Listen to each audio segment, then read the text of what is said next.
Today's video lesson is all about backsticking. If you're really new to snare drumming or drumline, backsticking, just as the name implies, means we're playing with the backs of the sticks. So in this lesson I'm going to start out by talking a little bit about the right and left hand technique and also some sound quality issues. And then I'm going to finish up by showing how we can apply the backstick to a few different rudiments. So on the right hand, basically all we do for the backstick is we just rotate back and then we sort of release with our pinky and ring finger. We keep our thumb, index, and middle finger on the stick. So it looks like this. Should feel very fluid. From the side it looks like this.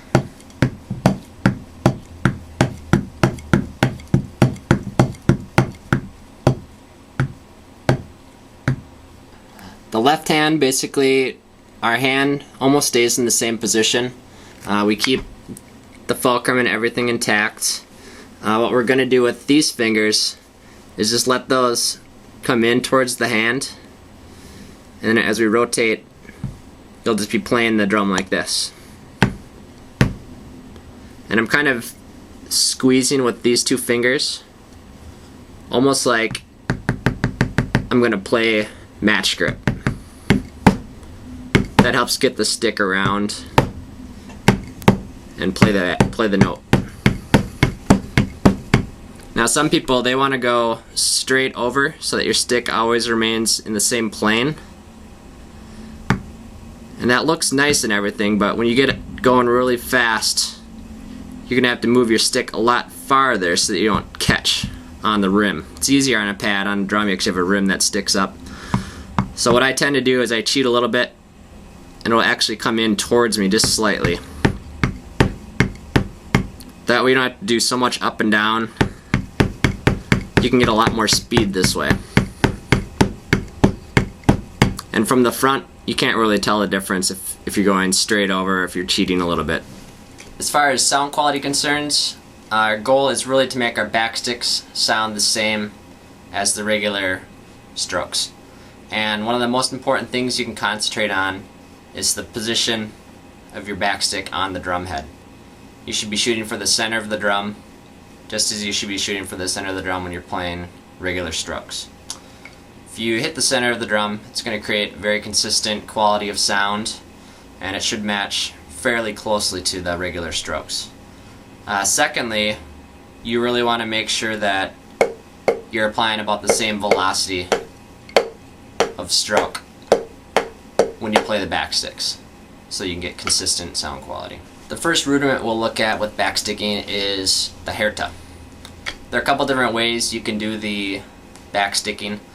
I personally like to play the backstick on the second note of the herta if we're doing right-handed hertas, such as.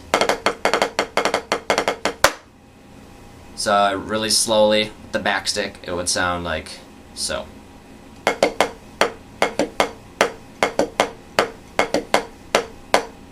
A little faster.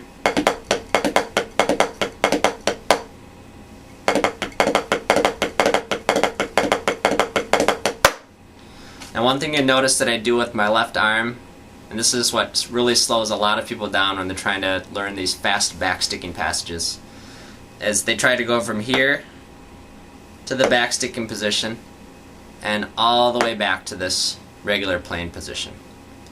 And I found a shortcut that will really allow you to increase the speed. Basically involves play a note.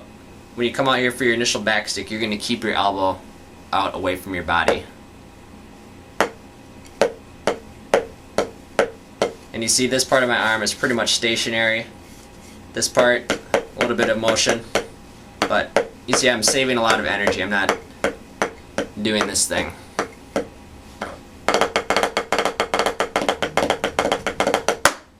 And you'll notice when I'm coming back to the forward position, my stick is also at a slightly higher angle, so I'm sacrificing a little bit of sound quality.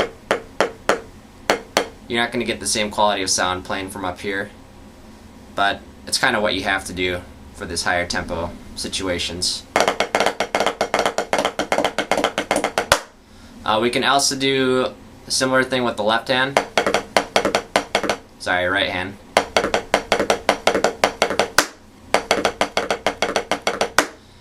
And that's what the left-handed hair does. Another variation is to do the right-handed hirta, but backstick the right hand, so it'll be.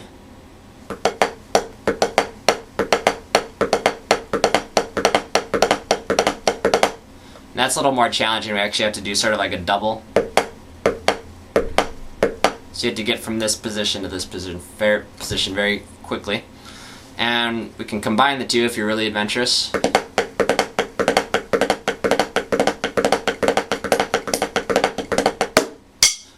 Next rudiment we're going to do is the Shirley Murphy, and this is a more sort of advanced rudiment, I would say. It's 6-doublet based, and we're playing right, left, left, right, right, right, left, right, right, left, left, left.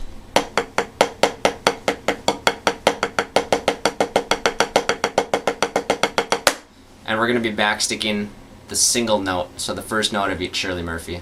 So really slowly it'll sound like so.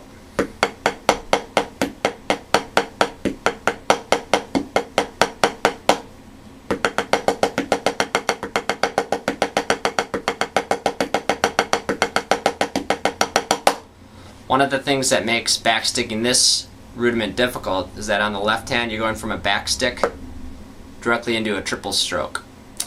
And with the hirta we had the luxury of being able to play from up here. But with the Shirley Murphy it's really difficult to play a 3 with your hand way up here. So I find with this one it really helps to play the backstick and then really think of dropping your wrist down so you can get that triple stroke out.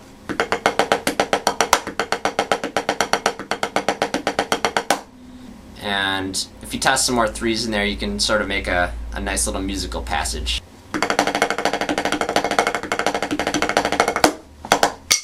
The next rudiment we're going to play backsticks with is the same-handed flambrag. This is one of my favorites. So same-handed flambrag, just a right flam, right diddle, left tap, and repeat.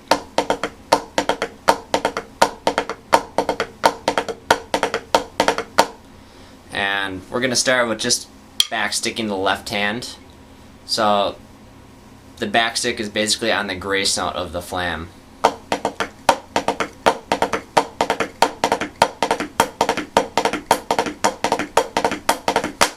Again, this one is very important to keep that elbow out. And we're sort of doing a swing pattern with the backstick.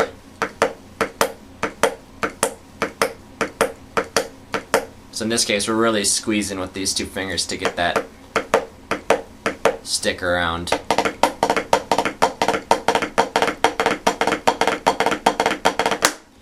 We can also backstick the first note of the same-handed flambrag.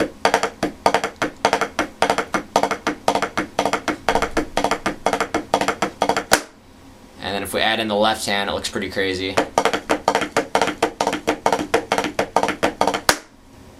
Finally, I'm going to finish up with a little bonus visual for the flambrag.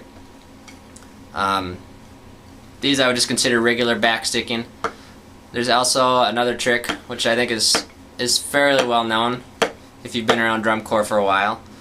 Basically, you're doing a complete 360 with the stick, coming back to play with the bead, and your hand is sort of in this turned over position. Here's regular. We're going to be turning it all the way over. And the trick for this is to use your fingers sort of as a lever to flip that stick around. So to use this new backsticking trick, we're going to do a measure of flambrags. And the first 2 counts, just a regular flambrag and a left backstick flambrag. And then the next 2 counts, we actually take out the grace notes.